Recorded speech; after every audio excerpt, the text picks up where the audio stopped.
Next case study from chapter number 3, coordinate geometry. Okay, question is 4 friends Ram, Raju, Ravi and Ritu are standing in reference to a bell situated at the origin with the following respective coordinates. ये coordinates हैं, इस position पर वो खड़े हुए हैं.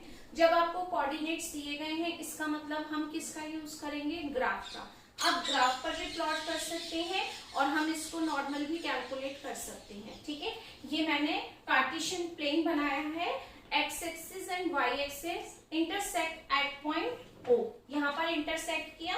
उसके बाद मैंने चेक किया कि जब हमारे कोऑर्डिनेट्स गिवन है उसमें हाईएस्ट नंबर 4 है. एक्स एक्सिस पर 2 है और वाई एक्सिस पर 4 है.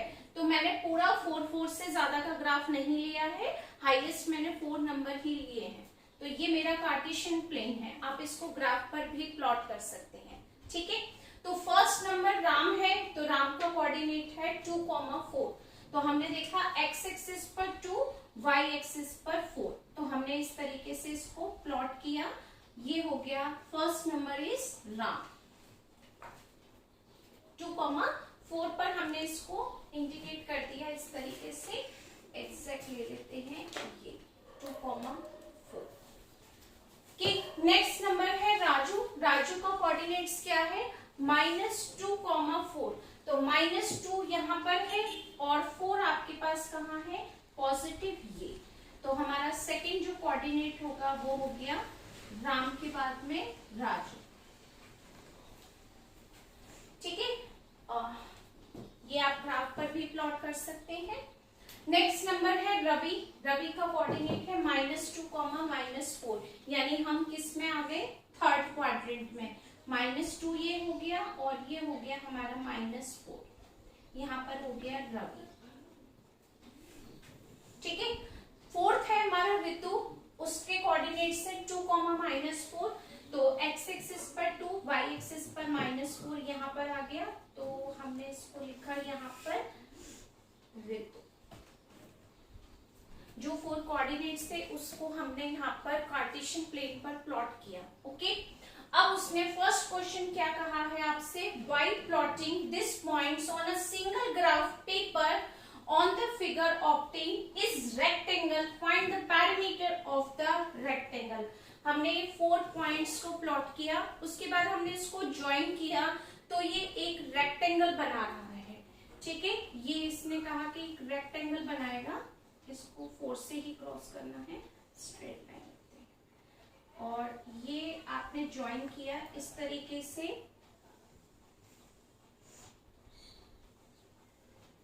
ये बन गया रेक्टेंगल. ठीक है, उसने कहा है रेक्टेंगल की पैरामीटर क्या होगा. तो पैरामीटर हम कैसे कैलकुलेट करते हैं, 4 बाउंड्रीज को अगर हम प्लस करें तो सारे बाउंड्रीज को, तो क्या आता है वहां पर पैरामीटर. तो अब आपके पास रेक्टेंगल का ये नाम दे देते हैं ए. यहां से स्टार्ट करते हैं ए, बी, सी, डी. तो पैरामीटर हम कैसे कैलकुलेट करेंगे, मैंने आपको पहले भी बताया था. जब हम ग्राफ कैलकुलेट करते हैं और डिस्टेंस हमें फाइंड करनी है तो ब्लॉक्स को काउंट करते हैं. ठीक है, तो हमने राम से लेकर राजू तक चेक किया कितने ब्लॉक्स आ रहे हैं. एक ब्लॉक ये हो गया 2, 3, 4. यानी यहां से राम से राजू तक की जो डिस्टेंस है वो कितनी हो गई, यहाँ पर बनाती हूँ मैं 4 यूनिट. ठीक है, सब कुछ यूनिट में आएगा. यहाँ पर राम से राजू तक यानी ए से बी तक की 4 यूनिट हो गई. अब बी से आपको कैलकुलेट करना है सी तक, यानी राजू से लेकर रवि तक कितने ब्लॉक्स आ रहे हैं. यहां से चेक करते हैं 1, 2, 3, 4, 5, 6, 7, 8 ब्लॉक्स हैं. बी से जो सी तक आप कैलकुलेट करेंगे यहाँ पर ये कितने ब्लॉक्स हैं, 8 यूनिट हो गए. ठीक है, सेम सी से डी तक सेम ब्लॉक्स काउंट होंगे आपके पास. देखो 1, 2, 3, 4 क्योंकि रेक्टेंगल अपोजिट साइड्स इक्वल होती हैं. तो सी से जब हम डी पर गए तब हमारे पास सेम ब्लॉक्स थे 4 यूनिट. और ए से लेकर के जब हम डी तक आते हैं तब भी हमारे पास सेम ब्लॉक्स होंगे क्योंकि अपोजिट साइड्स इक्वल है और हम इससे काउंट कर रहे हैं. सेम आया, यहाँ पर भी 8 यूनिट. अब पैरामीटर के लिए कहा है तुम सबको प्लस करो. पेरीमीटर के लिए क्या प्लस किया हमने, पेरीमीटर के लिए 8 unit, 4 plus 8 plus 4 plus 8, plus करो इन सबको, 4 और 8 12, 12 प्लस 12 24 यूनिट, यानी जो आपके पास करेक्ट आंसर होगा ये पेरीमीटर है 24 यूनिट। तो इसमें करेक्ट ऑप्शन कौन सा है हमारा, ये वाला ऑप्शन करेक्ट है 24 यूनिट। जब तक आप सॉल्व नहीं करेंगे कैलकुलेशन नहीं मिलेगी आपको, ठीक है। बी पार्ट देखते हैं हम, find the distance between Ram and Raju. Ram and Raju अभी हमने कैलकुलेट की है, कितनी है 4 यूनिट, राम और राजू के बीच की डिस्टेंस कितनी है 4 यूनिट। ये देखो यहाँ पर मैंने बना के रखा भी था रफ, आपको आइडिया हो जाएगा।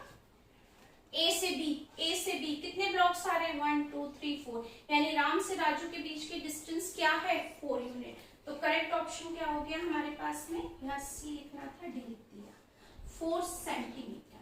उन्होंने सेंटीमीटर में दिया है तो हमने सेंटीमीटर में लिख दिया, यहाँ पर भी उन्होंने 24 सेंटीमीटर दिया है तो आप यहाँ पर इसको सेंटीमीटर लिख सकते हैं, ठीक है। Next part third, Raju stands on which quadrant. आपको बताना है ये जो आपने कार्टेशियन प्लेन बनाया था उसमें राजू किस क्वाड्रेंट में है। तो हम एंटी क्लॉकवाइज क्वाड्रेंट फाइंड करते हैं। तो ये हो गया आपके पास फर्स्ट क्वाड्रेंट, यहाँ हो गया सेकंड क्वाड्रेंट, ये थर्ड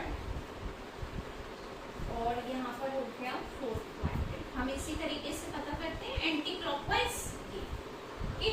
अब उसने कहा है राजू का क्वाड्रेंट बताओ, तो राजू कहाँ पर है, यहाँ पर। राजू किस क्वाड्रेंट में है, सेकंड क्वाड्रेंट में। तो करेक्ट ऑप्शन आपका क्या होगा, quadrant first, quadrant second, third and fourth, यानी हमारा बी ऑप्शन करेक्ट होगा, quadrant second. Next part, ordinate of 2, -4। Ordinates का मतलब ओनली वाई एक्सिस को देखना, ठीक है। Ordinates means only Y axis, यानी 2, -4 कहाँ पर है, एक्स एक्सिस पर 2 और वाई एक्सिस पर -4। उसने कहा है ओनली ऑर्डिनेट, ऑर्डिनेट का मतलब सिर्फ वाई एक्सिस पर बात कर रहे हैं। तो आपका ऑर्डिनेट क्या होगा 2, -4 में ओनली वाई एक्सिस, यानी ए ऑप्शन -4। फिफ्थ पार्ट में है एब्सिसा ऑफ -2, -4। एब्सिसा का मींस ओनली एक्स एक्सिस को देखना, ठीक है। तो अब -2, 4 में ये x की कोऑर्डिनेट है, ये y की। एब्सिसा में हम ओनली x को देखते हैं तो x क्या होगा आपके लिए ओनली -2, यानी करेक्ट ऑप्शन क्या हो गया आपके पास -2। तो ये कोऑर्डिनेट ज्योमेट्री में आपने एक केस स्टडी और कंप्लीट